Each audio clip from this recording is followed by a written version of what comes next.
আমি যদি খুলে পড়লাম না, একে দেখলাম না, তো আমার মার খাওয়া ছাড়া তো কোনো রাস্তা নেই। আপনি পৃথিবীর সর্বশ্রেষ্ঠ ডাক্তার, তার কাছে একটা আপনার সব কিছু পরীক্ষা করে প্রেসক্রিপশন আপনাকে লিখে দিল, আপনি নিয়ে এসে তাকে রেখে দিলেন, আপনার রোগ ভালো হয়ে যাবে? আরে রোগ ভালো হবে কেন? প্রেসক্রিপশন তো আছে।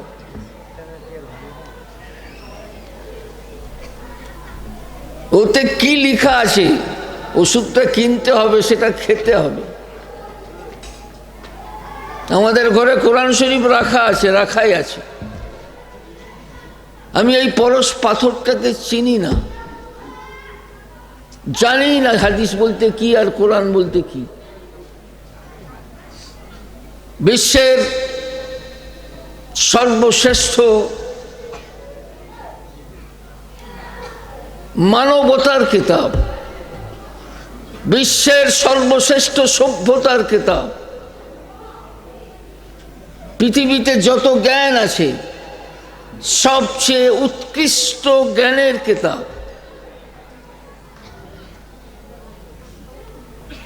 এটা যদি সুপ্রিম কোর্টে নিয়ে যাওয়া যায়,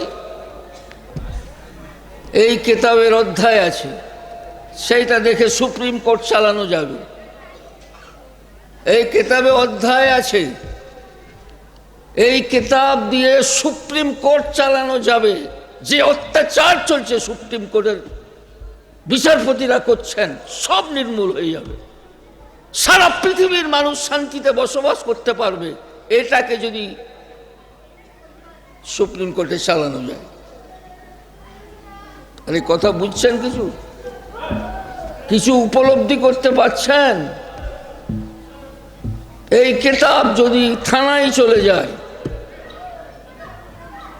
ব্যভিচার অত্যাচার যত রকম পাড়ায় এলাকায় চলছে সব বন্ধ হয়ে যাবে। আল্লাহ রসুল সাল্লাল্লাহু আলাইহি সাল্লাম যেই সময় পৃথিবীতে এসেছিলেন, ব্যভিচার অত্যাচার শোষণ হত্যা চুরি ডাকাতি যত অন্যায় পৃথিবীতে আছে সব হতো।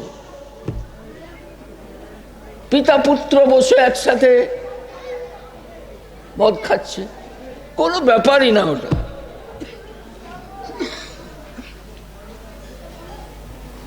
সাঁওতালি জীবন। একটা সাঁওতাল বলছে কালকে বিরাট বেইজ্জত হয়ে গেছে। বলে কিসের বেইজ্জতি? বলে আরে ভাই, কাল জামাই এসে গেছে, ঘরে এক ফোঁটা মদ নেই, কি করে সম্মানটা বাঁচে? পুরো গ্রাম ঘুরে যাক একটা করে মদ পেলাম।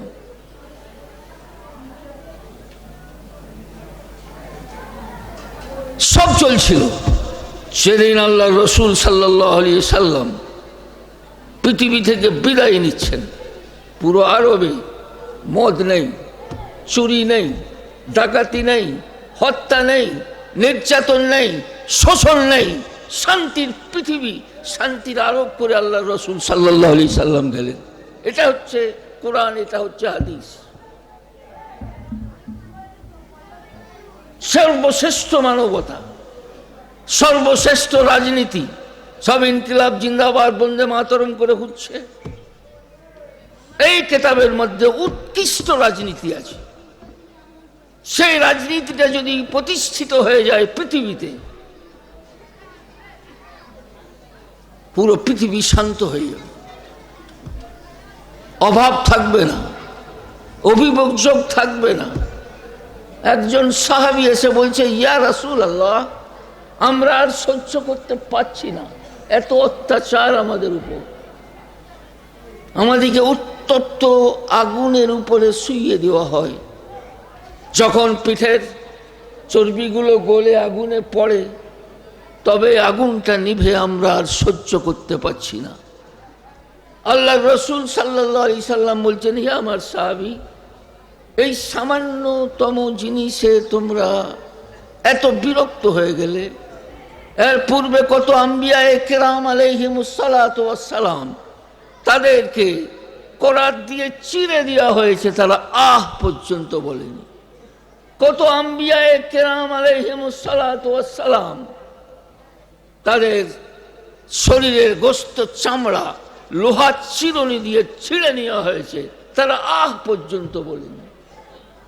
তোমরা এই সামান্যতম কষ্টে বিরক্ত হয়ে গেলে, হে আমার সাহাবী অপেক্ষা করো, কিছুদিন অপেক্ষা করো, একটু কষ্ট সহ্য করে নাও,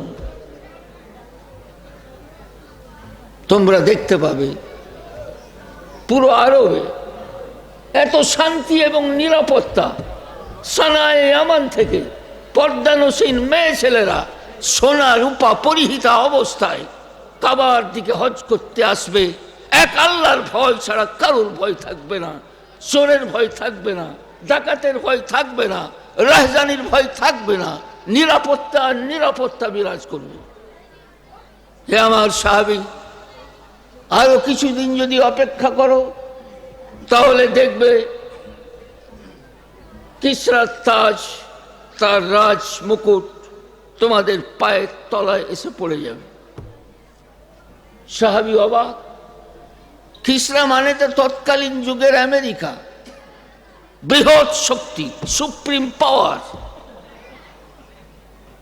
বলছে তাদের রাজ মুকুট তোমাদের পায়ের তলায় এসে পড়বে। সাহাবী অবাক হয়ে বলছেন, ইয়া রাসূলুল্লাহ, কোন কিসরার কথা বলছেন? ভাবতেই পারছে না, সুপ্রিম পাওয়ার, তাদের তাজ পায়ের তলায় এসে পড়ছে।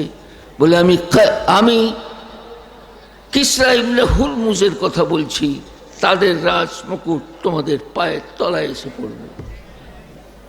আরো যদি কিছুদিন জীবিত থাকো দেখতে পাবে মুসলমানদের অর্থনৈতিক কাঠামো এত শক্তিশালী হবে, মানুষ যাকাত দেওয়ার জন্য বের হবে, যাকাত গ্রহণ করার কোনো লোক থাকবে না। সেই সাহাবী বলছেন, দুটো যুগ আমরা আমাদের চোখে দেখে নিয়েছি। পুরো আরবে এত নিরাপত্তা এবং শান্তি, চুরি নেই, ডাকাতি নেই, রাহজানি নেই, ব্যভিচার নেই, অত্যাচার নেই, পুরো আরবে নিরাপত্তা আর নিরাপত্তা। সেই যুগটা আমরা দেখে নিয়েছি। দ্বিতীয় যুগও আমরা দেখেছি। আমরা কিসরা এবং কায়সার, সবচেয়ে বৃহৎ সেই দুটো শক্তি, সেই পরাশক্তি, তাদেরকে পরাজিত করে তাদের রাজ মুকুট আমাদের পায়ের তলায় আমরা নিয়ে এসেছি।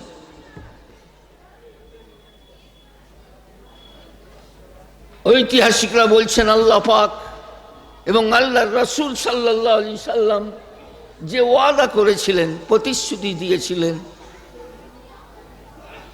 ওমর ইবনে আব্দুল আজিজ রহমতুল্লাহ আলাইহি, তার যখন শাসনকাল হয়, মানুষের অর্থনৈতিক কাঠামো, মুসলমানদের অর্থনৈতিক কাঠামো এত শক্তিশালী হয়েছিল, যাকাত দেওয়ার জন্য মানুষ বের হতো, কোনো গরিব ছিল না যাকাত নিবার মতো। এটা হচ্ছে হাদিস, এটা হচ্ছে কোরআন, বিশ্বের সর্বশ্রেষ্ঠ সভ্যতা, বিশ্বের সর্বশ্রেষ্ঠ জ্ঞান।